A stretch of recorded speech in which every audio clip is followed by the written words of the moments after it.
ভারত পাকিস্তানের শত্রুতা দীর্ঘকাল ধরে চলমান। এই শত্রুতা মূলত 1947 সাল থেকে শুরু হয়, যখন ভারত ভাগ হয়ে পাকিস্তান সৃষ্টি হয়।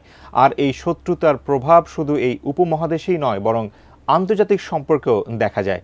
সম্প্রতি তেমনই এক প্রভাব দেখা গেছে ভারতের কাছে ট্রাম্পের যুদ্ধবিমান বিক্রির প্রস্তাবে। বিস্তারিত শিহাব ইসলামের প্রতিবেদনে। ভারতের কাছে উন্নত যুদ্ধবিমান বিক্রির প্রস্তাবে ক্ষুব্ধ হয়ে পাকিস্তান যুক্তরাষ্ট্রকে কড়া সতর্কবার্তা দিয়েছে। পাকিস্তান বলেছে, যদি আমেরিকা ভারতের কাছে আধুনিক সামরিক প্রযুক্তি সরবরাহ করে, তবে দক্ষিণ এশিয়ার সামরিক ভারসাম্য আরও বিপর্যস্ত হয়ে পড়বে। সম্প্রতি মার্কিন প্রেসিডেন্ট ডোনাল্ড ট্রাম্প ভারতের সঙ্গে সুসম্পর্ক আরও দৃঢ় করতে গিয়ে দিল্লিকে উন্নত মানের যুদ্ধবিমান বিক্রির প্রস্তাব দিয়েছেন। এই প্রস্তাবের পরেই পাকিস্তানের ইসলামাবাদ এক কড়া প্রতিক্রিয়া ব্যক্ত করেছে।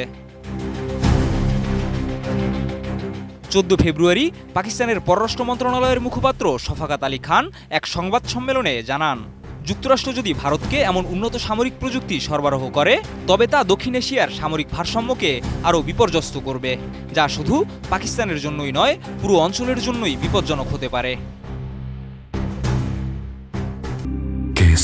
শেকড় থেকে শিখরে। পাকিস্তান আরও জানায়, গত সপ্তাহে ভারতের প্রধানমন্ত্রী নরেন্দ্র মোদী যখন ওয়াশিংটন সফর করে, তখন যুক্তরাষ্ট্র ভারত যৌথ বিবৃতিতে পাকিস্তানের বিরুদ্ধে একপাক্ষিক মন্তব্য করে, যা পাকিস্তান ভুলভাবে উপস্থাপন বলেই উল্লেখ করেছে। শফাকাত আলী খান বলেন, আমরা বিস্মিত যে পাকিস্তানের সন্ত্রাসবিরোধী কার্যক্রমে যুক্তরাষ্ট্রের সহযোগিতার পরেও আমাদের বিরুদ্ধে এমন একতরফা মন্তব্য করা হয়েছে। তিনি আরও বলেন, এ ধরনের মন্তব্য ভারতের পৃষ্ঠপোষকতায় পরিচালিত সন্ত্রাসবাদ ও বিচার বহির্ভূত হত্যাকাণ্ডের বাস্তবতাকে আড়াল করতে পারবে না।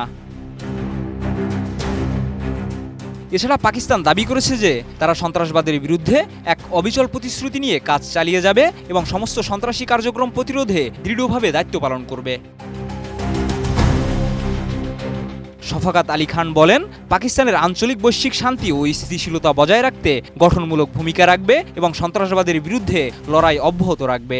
তিনি আন্তর্জাতিক সম্প্রদায়ের প্রতি আহ্বান জানান, যাতে তারা শান্তি ও নিরাপত্তার বিষয়ে একতরফা অবস্থান না নিয়ে বাস্তব ভিত্তিক এবং সমঝোতার ভিত্তিতে আলোচনা চালিয়ে যায়।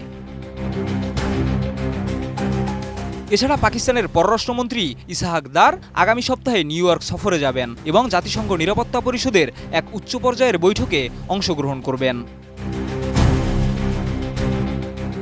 শিহাব ইসলাম, এটিএন নিউজ।